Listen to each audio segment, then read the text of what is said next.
I am very fortunate to be joined today by WWE superstar Damian Priest. Damian, how are you today? I'm good, man. What's going on? It's good to see you. It's good to see you. I have to tell you, I have been a fan of WWE my whole life. And with that, I've had the opportunity of going to several WrestleManias. And I can recall times being in the airport and seeing another WWE superstar at like the luggage carousel getting their luggage and trying not to like fan out and letting them have their space. But a lot of times I see WWE superstars and they're able to blend in because, just their size and what have you. There is really nothing about you that I could say that would have you blend in at what is it, 6'6"? So I guess my question for you is, at what point in your life did you decide that this was the business that you wanted to get yourself into? Oh man, what's funny? I think I was like 10 years old. Yeah. It's just one of those things. I just remember watching something on TV. It had to do with The Undertaker and The Ultimate Warrior at the time. I was living in Puerto Rico, and I just remembered the feeling that I was just enamored with. Just I love that feeling of just being in awe and seeing these real life superheroes, supervillains. And I was like, I want to do that. I want to make people feel like that. And then that never changed. It never wavered. And my entire life, it was just like a path to get here. I love that. That's fantastic. Now, of course, you've had, an outstanding career. You've done, you've wrestled in Japan, obviously now with WWE, a lot of exciting things. Now, when people talk about your career, a couple of moments seem to always come up. First of all, was your match at WrestleMania with Bad Bunny, and I'll get you to comment on that in a moment. But one of the things as a fan that I took from that was that here's somebody in yourself who plays well in the sandbox. I know a lot of times celebrities come in and that might be met with a little bit of apprehension. And we saw in Bad Bunny, here's somebody who would put in the work. So and you embrace that, and as a lot of people did. So I wanted you to get your comments on what your experience was like. Again, being in a WrestleMania in front of a crowd, but also with a celebrity tag team partner. That was it was a unique situation because we were in the pandemic. And then I was just called up to Monday Night Raw. I just debuted at the Royal Rumble.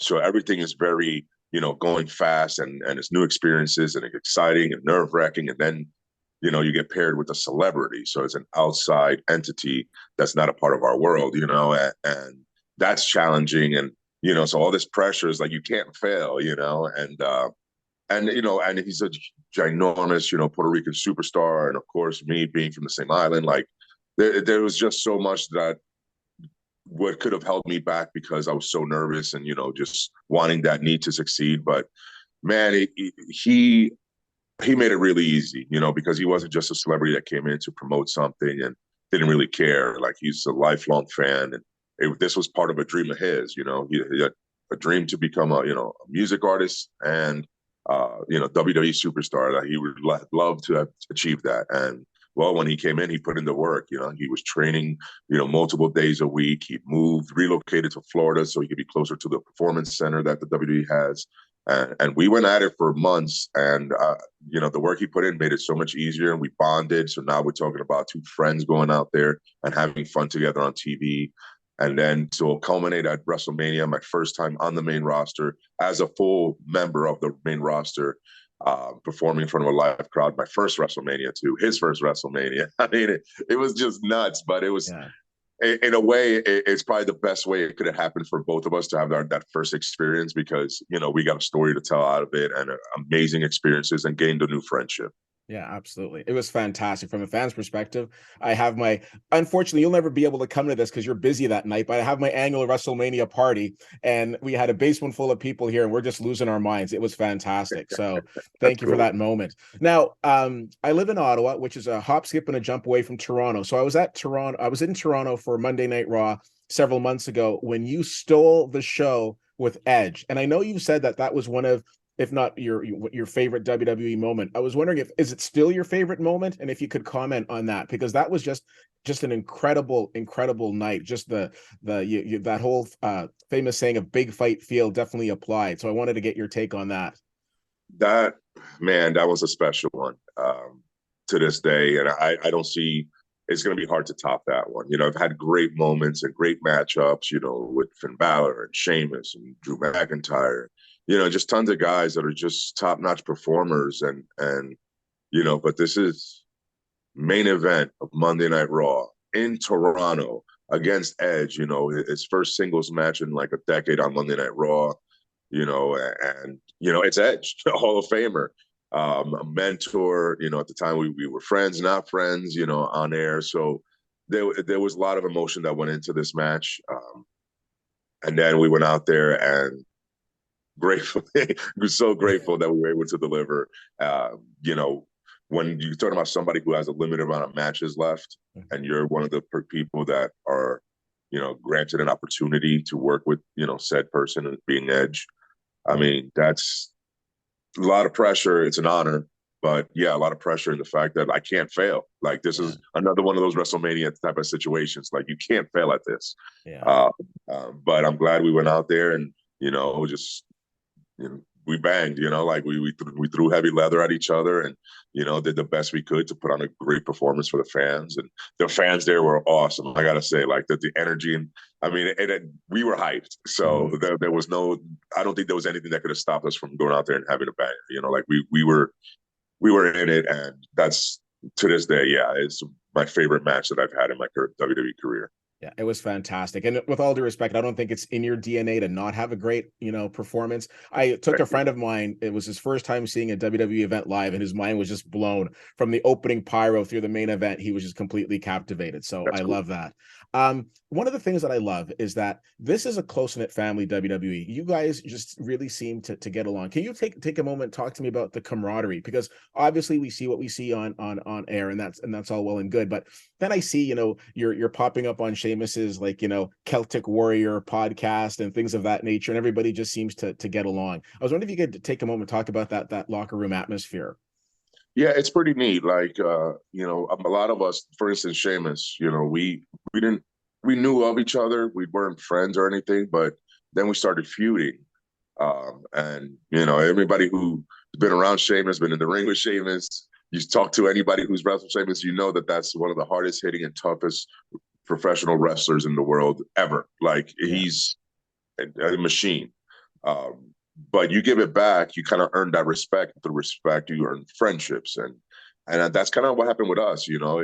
I know when I was paired with people like Sheamus, those were tests, especially early on. Like I knew I was getting tested to see if I could hang with those guys, the big time players.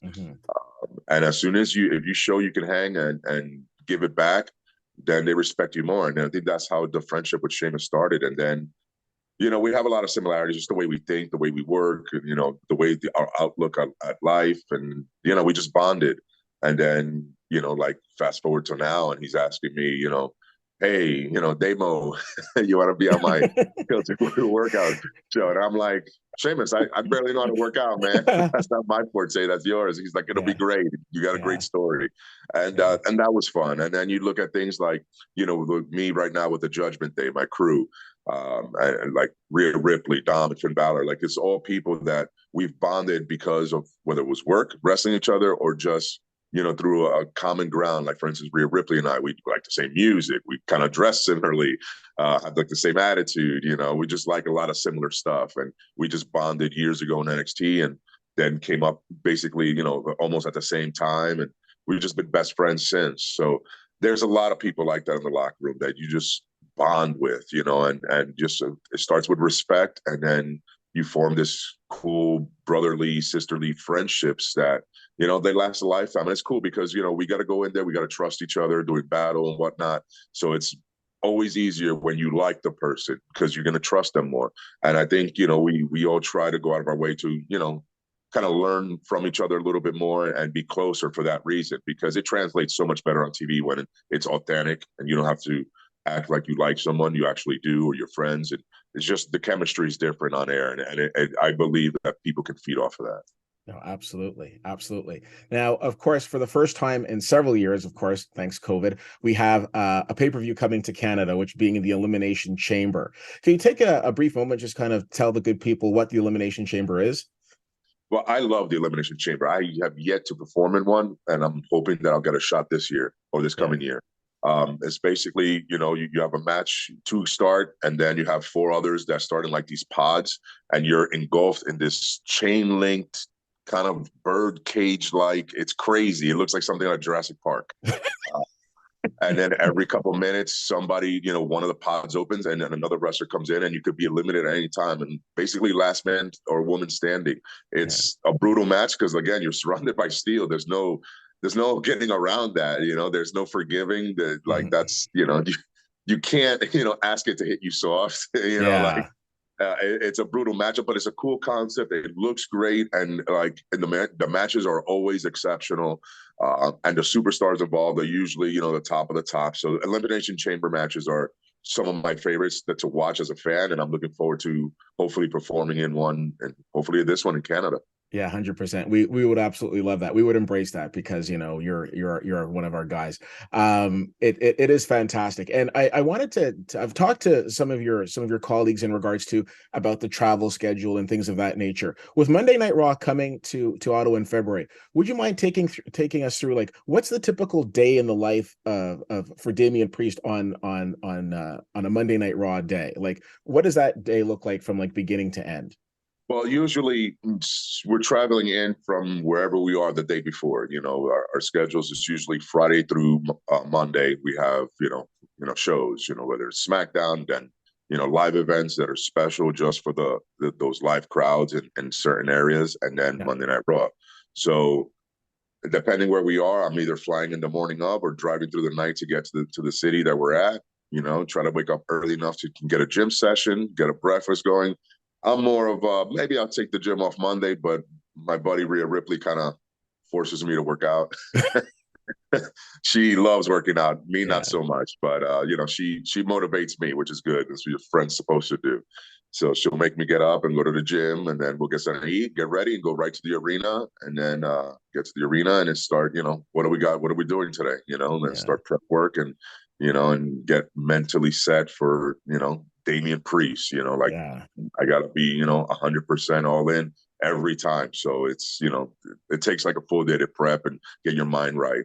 But that's usually it. It's breakfast, gym, and work. That's it. Mondays. I love it. I got to tell you something. For somebody like yourself who is just ridiculously jacked, who doesn't like working out, I like you. I respect you, but I also hate your guts. Just so we know. Okay, okay. I want to be respectful of the time. I'm going to take you through some really quick rapid fire here, and we'll call it. Damian Priest. First question of rapid fire is always: what is your favorite movie of all time? Scarface. Love it. Love it. Okay. Your Instagram handle, Archer of Infamy, that basically tells me about the importance of archery, that archery is a big thing for you. Can you tell me where that passion came from? It's the idea. So, easiest way to explain it is when you see movies or read a book or anything pre our existence or like our like physical existence, but just from the beginning of time to anything post-apocalyptic, anything, what's one weapon or one constant thing that helps survival? It's a bow and arrow. Yeah. And it's for hunting, for self-defense, everything. It's just iconic symbol of just a way to be able to live. And I want my name to live forever, so that's kind of like the Archer of Infamy. It's basically what it represents. That's what I want for my name. I want to become something that lasts at the test of time. That I'm remembered for always, just because I'm so important to you know to just entertainment or just inspiration, whatever the case may be. But I want to be just as important that I want to be remembered. Love that. Love that. Listen, I want to cut this short because I know you've got some commitments. Really quickly, I don't believe I've seen you in a movie yet. You definitely need to be, for the simple fact, I mean, the look, the charisma. I've seen some of the bits you've done. Your comedic timing is fantastic. I wish you nothing but the best. We are super pumped to see you, obviously, in the weeks leading up to, but especially when you come to Canada for the events that we mentioned earlier, Elimination Chamber specifically, Monday Night Raw, because I know you're on the Raw brand. So very excited about that. So thank you so much for the time today. We really appreciate it. My pleasure, man. Thank you. All right, you take care.